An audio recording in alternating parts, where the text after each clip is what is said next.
Hello दोस्तों, 21 study classes में आपका स्वागत है। आज मैं फिर एक बार आपके सामने उपस्थित हुआ हूँ टॉप 20 जी के क्वेश्चन लेकर, जो पेपरों में कई बार दोस्तों पूछे जा चुके हैं। इससे पहले ये क्वेश्चन पेपरों में कई बार आए हुए हैं। ऐसे ही सवाल आपको पेपरों में देखने को मिलेंगे, तो आप इन क्वेश्चनों को रट लीजिएगा। चलिए शुरू करते हैं आज का mock test. Question number first दिया है दोस्तों, अफ्रीका की कौन सी नदी मकर रेखा को 2 बार काटती है। अब आपको बताना है इसमें से कौन सी नदी है जो 2 बार मकर रेखा को काटती है। अफ्रीका की नदी है तो वो हो जाएगी आपकी लिम्पोपो नदी। लिम्पोपो नदी मकर रेखा को 2 बार काटती है। चलिए नेक्स्ट देखते हैं। नेक्स्ट दिया है दोस्तों, अफ्रीका की कांगो नदी 2 बार काटती है। अफ्रीका की एक कांगो नदी है, ये 2 बार किसको काटती है? कर्क रेखा, मकर रेखा या भूमध्य रेखा। तो यहाँ से आपका सही हो जाएगा दोस्तों, कांगो नदी भूमध्य रेखा को 2 बार काटती है। दोस्तों यहाँ से मैं आपको बता दूं कि विश्व का एकमात्र देश है जिससे तीनों रेखाएं होकर गुजरती हैं। ये भूमध्य रेखा हो गई 0 डिग्री, ये हो गई कर्क रेखा 23.5 डिग्री नॉर्थ, 23.5 डिग्री नॉर्थ, और 23.5 डिग्री दोस्तों ये हो गई साउथ, जिसको बोलते हैं मकर रेखा। ये हो गई मकर रेखा दोस्तों, ये 0 डिग्री हो गई। ये भूमध्य रेखा, ये हो गई 23.5 डिग्री नॉर्थ कर्क रेखा। तीनों रेखाएं गुजरती हैं। ये भारत विश्व का एकमात्र देश है दोस्तों, दक्षिण अफ्रीका।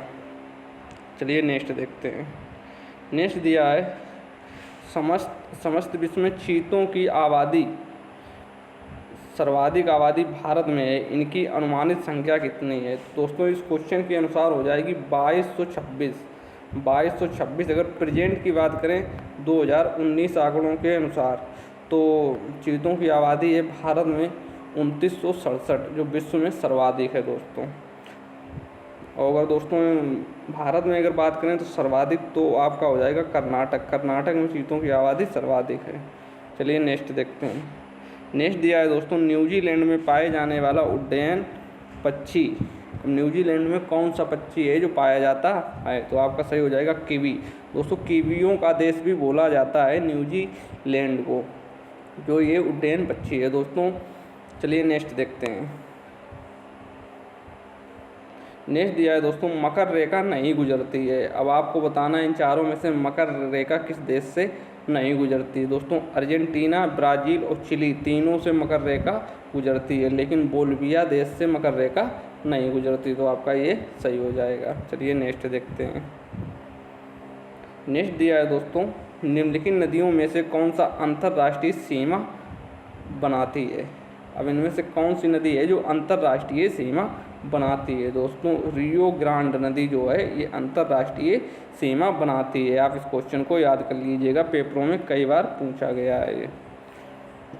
नेक्स्ट दिया है दोस्तों, विश्व का सबसे ठंडा स्थान।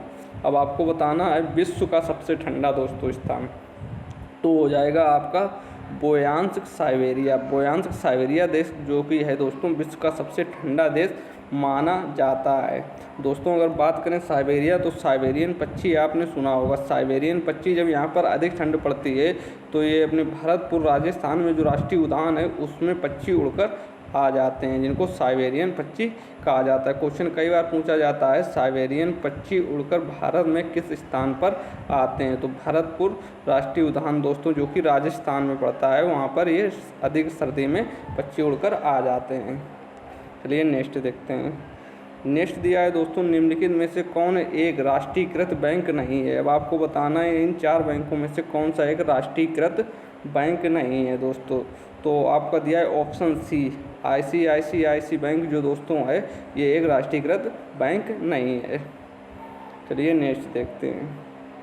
नेक्स्ट दिया है दोस्तों, भारत का सबसे बड़ा व्यापारिक बैंक है। भारत का सबसे बड़ा व्यापारिक बैंक है, तो ऑप्शन बी आपका सही हो जाएगा, state bank of India Bharat का सबसे बड़ा व्यापारिक बैंक है दोस्तों।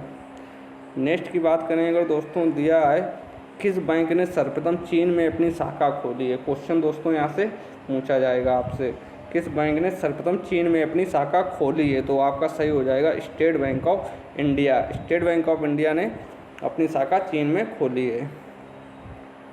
नेक्स्ट दिया है दोस्तों, लीड बैंक का कार्य क्या होता है? दोस्तों लीड बैंक का कार्य क्या होता है? तो दोस्तों लीड बैंक के द्वारा जो बैंकें नामित की जाती हैं उनके कार्य हेतु नामित बैंक द्वारा जो कार्य किए जाते हैं वो लीड बैंक के कार्य होते हैं।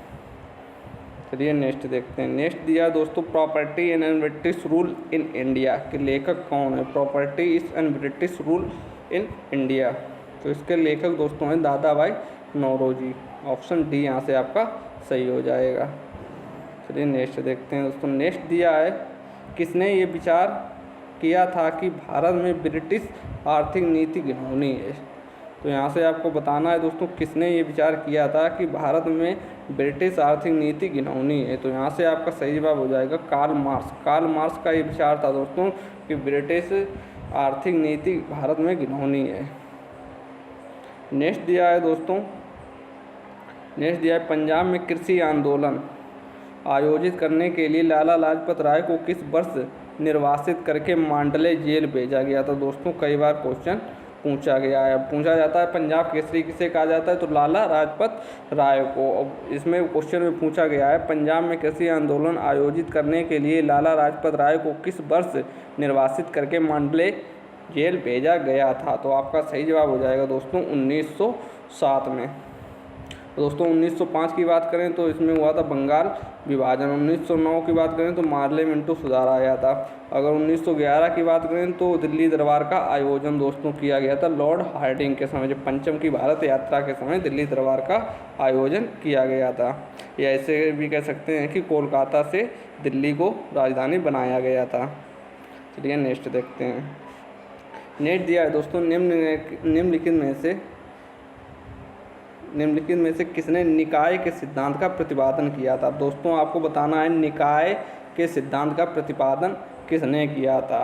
तो सही जवाब आपका हो जाएगा दादा भाई नौरोजी। चलिए नेक्स्ट देखते हैं। नेक्स्ट दिया है दोस्तों ब्रिटिश शासन के समय अर्थव्यवस्था को खोखला करने इकोनॉमिक ड्रेन के सिद्धांत के बारे में पुस्तक किसने लिखी थी? तो लिखी थी दोस्तों दादा भाई नौरोजी ने। चलिए नेक्स्ट देखते हैं। नेक्स्ट दिया है दोस्तों निम्नलिखित घटनाओं का सही क्रम आपको लिखना है, सही क्रम आपको बताना है। चौरी चौरा, असहयोग आंदोलन, बारदोली प्रस्ताव।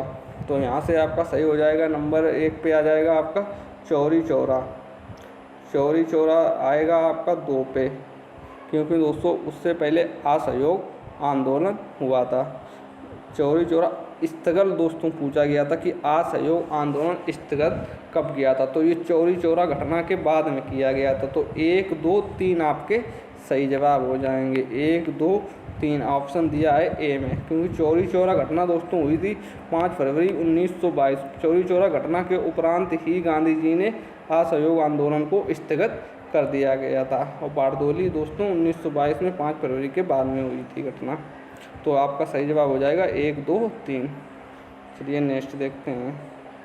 नेक्स्ट दिया है दोस्तों दिल्ली में 5 फरवरी 1922 को, आप पहले क्वेश्चन पढ़ लीजिएगा। दिल्ली में 5 फरवरी 1922 को आयोजित अखिल भारतीय कांग्रेस समिति बैठक में असहयोग आंदोलन वापस लेने के लिए गांधी जी के विरुद्ध निंदा प्रस्ताव किसने पेश किया था? दोस्तों गांधी जी ने जब असहयोग आंदोलन वापस लिया था 24 फरवरी 1922 को, तो निंदा प्रस्ताव किसने पेश किया था? तो निंदा प्रस्ताव दोस्तों पेश किया था डॉक्टर मुंजे ने। डॉक्टर मुंजे ने निंदा प्रस्ताव पेश किया था कि गांधी जी असहयोग आंदोलन वापस क्यों ले रहे हैं, इसलिए। चलिए नेक्स्ट देखते हैं। नेक्स्ट दिया है दोस्तों निम्नलिखित में से किसका सुमेल नहीं है, जो सुमेलित नहीं है, ये आपको बताना है दोस्तों। 1885 भारतीय राष्ट्रीय कांग्रेस की स्थापना सही है दोस्तों। ये 28 दिसंबर दोस्तों 1885 मुंबई में हुई थी और इसके अध्यक्ष थे व्योमेश चंद्र बनर्जी। दोस्तों बंगाल विभाजन हुआ था 1905 में लॉर्ड कर्जन के समय हुआ था 16 अक्टूबर 1905 को। पार्लियामेंटरी सुधार दोस्तों सही है 1909। दोस्तों अगर बात करें इसकी डी असहयोग आंदोलन 1930, तो दोस्तों ये आपका गलत हो जाएगा। असहयोग आंदोलन दोस्तों है 1920 और 1930 की अगर बात करें तो दोस्तों हो जाएगा आपका सविनय अवज्ञा आंदोलन 1930 में, जिसमें गांधी जी ने नमक कानून तोड़ा था। चलिए नेक्स्ट देखते हैं। नेक्स्ट दिया है दोस्तों निम्नलिखित में से कौन सुमेलित है। अब इसमें से आप 4 में से बताना है आपको कौन सा सुमेलित है। तो दोस्तों 1940 में दिया है भारतीय राष्ट्रीय कांग्रेस का लाहौर अधिवेशन। दोस्तों लाहौर अधिवेशन की बात करें तो ये हुआ था 1929 जवाहरलाल नेहरू की अध्यक्षता में। 1931 राजगुरु को फांसी दी गई। ठीक है दोस्तों, ये सही दिया है आपका। 23 मार्च 1931 को राजगुरु सुखदेव बटुकेश्वर को 3 लोगों को फांसी दी गई थी। 23 मार्च 1931। दोस्तों अगर 1921 की असहयोग आंदोलन, असहयोग की बात करें तो दोस्तों ये था आपका 1920 में। 1920 रॉलेट एक्ट की बात करें तो 1919 आ जाएगा आपका। ये तीनों ऑप्शन आपके गलत दिए हैं। ऑप्शन यहाँ से आपका बी सही हो जाएगा। चलिए नेक्स्ट देखते हैं। तो दोस्तों यहाँ से क्वेश्चनों की श्रृंखला होती है समाप्त। इसमें आपने टॉप 20 क्वेश्चन किए हैं जो कि पेपरों में कई बार दोस्तों पूछे गए हैं और इसी तरीके के क्वेश्चन पेपरों में पूछे जाते हैं। तो इन क्वेश्चनों को आप अच्छी तरीके से तैयार कर लीजिएगा। आई होप दोस्तों आपको ये वीडियो अच्छा लगा होगा। तो वीडियो को लाइक करें, शेयर करें और चैनल को सब्सक्राइब करें दोस्तों। Thank you.